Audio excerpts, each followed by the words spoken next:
4 रोज कबल एफआईए ने अदालतों में बयान दिया कि शुगर स्कैंडल में जहांगीर तरीन और उनके बेटे को गिरफ्तार नहीं किया जाएगा। और आज एफआईए लाहौर ने शुगर स्कैंडल में अपोजिशन लीडर शहबाज शरीफ को 22 जून को तलब कर लिया है। एफआईए के नोटिस में कहा गया है कि अगर शहबाज शरीफ 22 जून को पेश ना हुए तो उन्हें गिरफ्तार भी किया जा सकता है। नोटिस में शहबाज शरीफ को मुखातिब करते हुए कहा गया है कि क्या आपको रमजान, अल अरेबिया शुगर मिल्स और दीगर जाली कंपनियों के अकाउंट्स में भेजे गए और निकाले गए 25 अरब रुपए का इल्म है? अगर आपको इल्म नहीं है तो ऐसा कैसे हुआ कि एक मुलाजिम औरंगजेब ने आपको 50 लाख रुपए भेजे और वो रमजान शुगर मिल के मरहूम चपड़ासी गुलजार खान के अकाउंट में आ गए? नोटिस के मुताबिक एफआईए के पास मुसद्दिका इतला है कि सुलेमान शहबाज आपके नाम पर पैसे लेकर आपकी सरकारी ग्रीन बुलेट प्रूफ गाड़ी में शरीफ ग्रुप ऑफ कंपनीज और आपके बाएतमाद मुलाजमीन के अकाउंट्स में जमा कराते थे। ये इतला भी है कि छोटे मुलाजमीन के अकाउंट से ली गई रकूम हुंडी और हवाले के जरिए बाहर भेजी गई और आपके खानदान के इस्तेमाल में आई। नोटिस में शहबाज शरीफ से बैरून मुल्क असासों की तफसीलात भी मांगी गई हैं और शहबाज शरीफ से कहा गया है कि आपको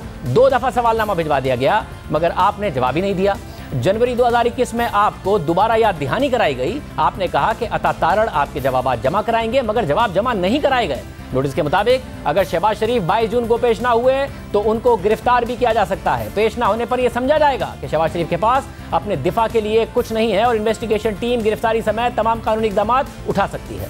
दूसरी जानिब 11 जून को बजट पेश किए जाने से पहले जहांगीर तरीन के केसेस में अहम पेशरफ्त हुई थी। एफआईए ने 3 अलग अलग केसेस में अदालतों को आगाह किया कि इस मरहले पर जहांगीर तरीन और उनके बेटे अली तरीन को गिरफ्तार करने की जरूरत नहीं है, जिस पर जहांगीर तरीन और अली तरीन ने तीनों मुकदमात में जमानत की दरख्वास्तें वापस ले ली थी। 11 जून को मनी लॉन्ड्रिंग और कॉर्पोरेट फ्रॉड केस में जहांगीर तरीन और अली तरीन लाहौर के एडिशनल सेशन जज की अदालत में पेश हुए, जहां उनकी जमानत की दरख्वास्त पर समाअत हुई और एफआईए के तफ्तीशी अफसर ने अदालत को आगाह किया कि हम बुनियादी हुकूक पर यकीन रखते हैं, अभी रिकॉर्ड का जायजा ले रहे हैं। जहांगीर तरीन और अली तरीन की इस केस में गिरफ्तारी की जरूरत नहीं है, अगर कोई कार्रवाई करना होगी तो मुतल्ला कर देंगे। इसके बाद जहांगीर तरीन के वकील ने अदालत को आगाह किया कि वो दरख्वास्त जमानत वापस ले रहे हैं। अदालत ने तफ्तीशी अफसर का बयान कलमबंद कर लिया और दोनों केसेस में दरख्वास्त जमानत वापस लेने की बुनियाद पर निपटा दी। दूसरी जानिब बैंकिंग मालियाती स्कैंडल में भी एफआईए ने गिरफ्तारी न करने का ऐलान किया, जिसके बाद जहांगीर तरीन और अली तरीन ने तीसरे मुकदमे में भी दरख्वास्त जमानत वापस ले ली और अदालत ने दरख्वास्त वापस लेने की बुनियाद पर निपटा दी।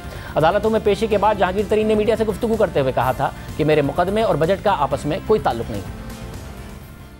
10 महीने की तवील तफ्तीश के बाद मेरे कम अज़ कम 100 मेरे या मेरे कंपनी के लोगों के चक्कर लगे हैं। एफआईए में लाखों डॉक्यूमेंट हमने दिए हैं सबूत और आखिर मुझे बड़ी खुशी है कि आज एफआईए ने खुद कोर्ट में एडमिट किया है कि हमें गिरफ्तारी की कोई ज़रूरत नहीं है। बाकी मैं कानून को हमेशा से फेस किया है और मैं फेस करता रहूँगा। बाद में तहरीक इंसाफ के एमएनए राजा रियाज से जहांगीर तरीन को एनआरओ देने से मुतालिक सवाल हुआ तो उसका उन्होंने ये जवाब दिया। तो आज अदालत की जानिब से जहांगीर तरीन को रिलीफ मिला है, तो क्या वज़ीर-ए-आज़म इमरान खान ब्लैकमेल हो गए हैं आपके जो इमरान खान के करप्शन के बाद, वो जहांगीर तरीन की करप्शन के बावजूद? कोई जहांगीर तरीन ने करप्शन नहीं किया है। जहांगीर तरीन हमारा पहले दिन के से मौक़िफ़ था कि हम तहरीक इंसाफ में हैं।